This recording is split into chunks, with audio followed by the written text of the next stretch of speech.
pasal yang kedua, ayat yang pertama sampai yang keempat. Ketika tiba hari Pentakosta, semua orang percaya berkumpul di satu tempat. Katakan, kami orang-orang percaya. Berapa banyak orang percaya di sini? Kita sedang berkumpul di satu tempat. Dan apa yang firman Tuhan katakan selanjutnya ayat kedua? Tiba-tiba, ayo kita baca sama-sama. 1, 2, 3. Tiba-tiba turunlah dari langit suatu bunyi seperti tiupan angin keras yang memenuhi seluruh rumah di mana mereka duduk, dan tampaklah kepada mereka lidah-lidah api seperti nyala api yang bertebaran dan hinggap pada mereka masing-masing. Ayat keempat, 1, 2, 3. Maka penuhlah mereka dengan Roh Kudus, lalu mereka mulai berkata-kata dalam bahasa-bahasa lain seperti yang diberikan oleh Roh itu kepada mereka, dan mengatakannya. Ini adalah awal daripada hembusan kehidupan daripada nafas Allah. Saudara perhatikan, kisah para rasul adalah kisah karya daripada Roh Kudus. Sehingga pada saat itu saudara perhatikan, Petrus dari seorang yang pengecut, Petrus dari seorang yang emosional, Petrus dari seorang yang gampang bilang aku cinta pada Tuhan, dan sebentar lagi dia gampang juga menyangkal Yesus. Petrus seorang yang sering berkata-kata dengan pedas, Petrus yang emosional. Tapi waktu dia mengalami jamahan Roh Kudus, lawatan Roh Kudus, hembusan nafas itu dihembuskan kembali. Nafas kehidupan yang kedua dihembuskan kembali kepada Petrus. Lalu Petrus diubahkan menjadi seorang yang dapat berkata dengan militan kepada orang-orang yang berbicara, hei, itu orang-orang lagi pada mabuk. Lalu Petrus katakan, saudara, mereka tidak sedang mabuk, ini baru pukul 3, tetapi mereka sedang penuhi oleh Roh Allah. Petrus dari seorang yang pengecut diubahkan menjadi seorang pengkhotbah yang penuh dengan kuasa. Hanya berbicara, membacakan firman Tuhan dari kitab Yesaya, 3.000 orang bertobat. Dan saya berdoa di sini Allah menemukan ada banyak Petrus di sini. Amin. Di mana waktu saudara berbicara dimanapun engkau berada, maka orang-orang kaya akan melihat Kristus hidup. Dan waktu Petrus diubahkan dipenuhi oleh Roh Allah, dihembuskan kembali nafas Allah. Nafas Allah memberikan kesempatan kedua kepada setiap kita. Dan waktu Petrus mengalami nafas Allah itu, ketika dia berjalan, maka bayangannya itu sanggup menyembuhkan daripada orang-orang yang sakit. Amin. Dan kuasa Allah itu menyertai. Kuasa itu menyertai. Kuasa itu bersama-sama dengan kita. Jangan berdoa untuk minta kuasa. Jangan berdoa untuk minta kesembuhan dan lain-lain. Tapi satu perkara, berdoa, mengasihi dia dan minta dia turun dan nantikan dia. Karena waktu dia bersama-sama dengan kita, maka otomatis kuasa itu bersama-sama dengan kita. Amin. Saudara tidak meminta kuasa, tapi kuasa itu sudah bersama-sama dengan saudara. Amin. Maka hikmat-hikmat akan lahir.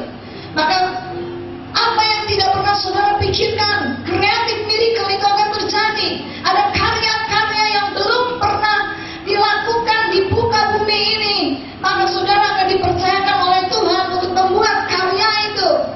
Karya mulai dari dunia seni, dunia sains, apapun juga.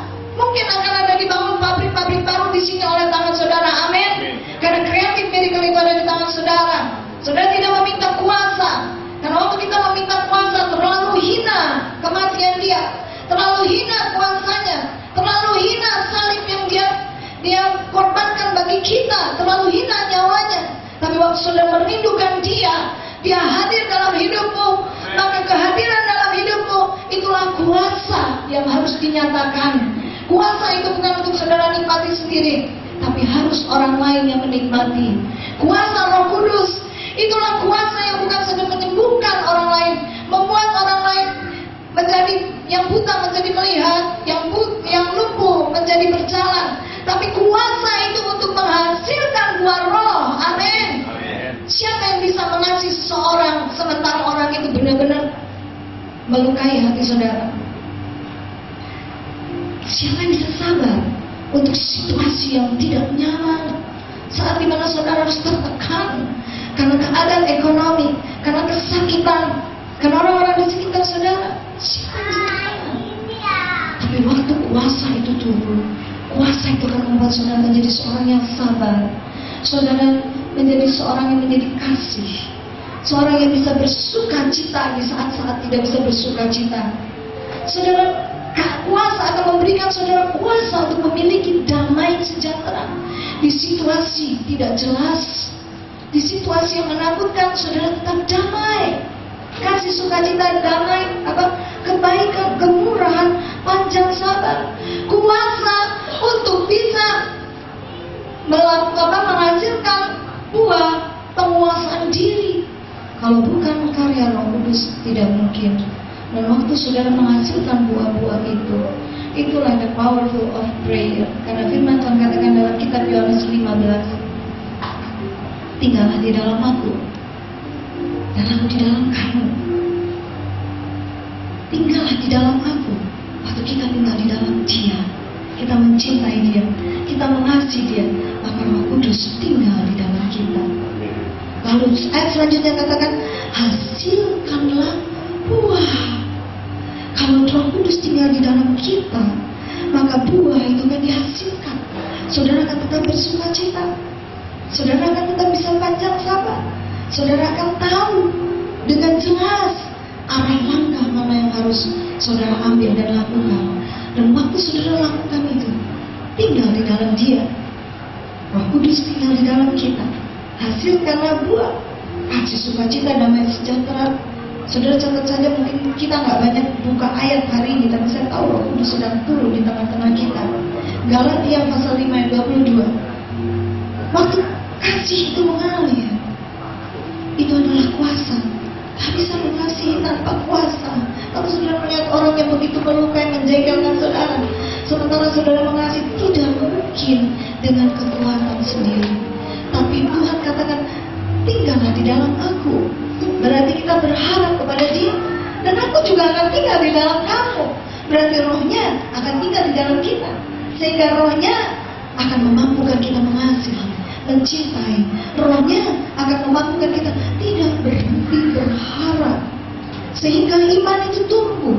Dan waktu iman itu tumbuh, bergerak, maka iman yang bergerak adalah iman yang memindahkan gunung. Amin. Itu adalah karya Roh Kudus.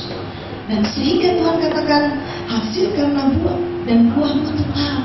Saudara akan bisa menghasilkan buah yang tetap kalau Roh itu tinggal di dalam saudara. Lalu ayat selanjutnya luar biasa, minta apa saja. Amin. Minta apa saja. Jadi jangan sembarangan saudara minta kalau buah ini belum dihasilkan. Kalau saudara tanya bagaimana buah itu dihasilkan, tinggallah di dalam Dia, artinya di dalam firman-Nya. Jangan pernah berhenti membaca firman-Nya.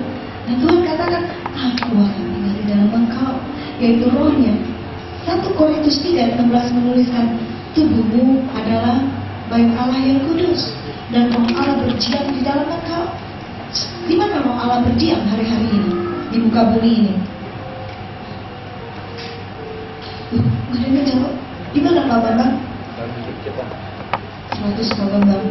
Di dalam hidup kita, di dalam gerejanya. Tubuh kita adalah bait Allah, gerejanya Tuhan. Lalu bergabunglah gereja Tuhan yang banyak ini dalam satu ibadah. Jadilah gedung gereja Novotel yang dibubarkan oleh gereja-gereja yang banyak. Amin.